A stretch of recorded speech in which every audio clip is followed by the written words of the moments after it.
Let's get back stateside and talk about Black Friday shopping. Retailers are expecting bigger than normal crowds of Black Friday shoppers this holiday season. Customers, including you and me, trying to get back to something called normal.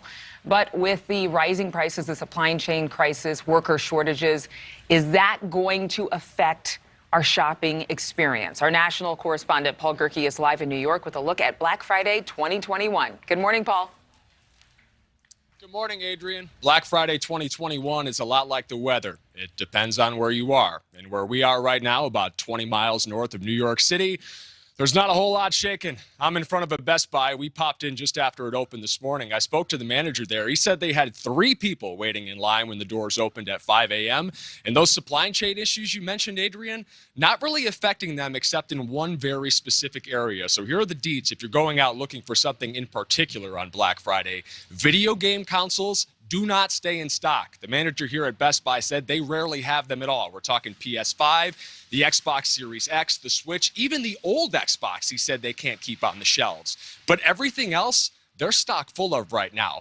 Major home budget purchases, audio equipment, huge televisions. The people that came in looking for them today left with them. Let's take a look at some data from the National Retail Federation about this season in particular. Here's a look at the total potential shoppers that might be gracing the stores. In 2019, it was more than 165 million people, but in 2021, you see that number's gone down by about 7 million. Now, again, these are just projected. They weren't counting people at the turnstiles.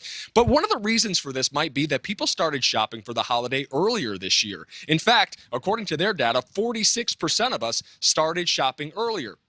Adrienne, you've been talking about this for weeks on the show, about how we need to get out and get things because of these hangups within the supply chain. So maybe people are actually listening. In the last 10 years, 10% more people are starting their shopping in November. We're not seeing people waiting until the very last minute because especially if they know things can't be shipped on Amazon Prime or their delivery service of choice, they know they got to get out and get it early. You know, early is the key word here on Black Friday, every single year. But I think it's going to be interesting to see if there are fewer items available. You know, people aren't allowed to maybe purchase as many items as they could have in years past due to those supply chain effects. We're going to see.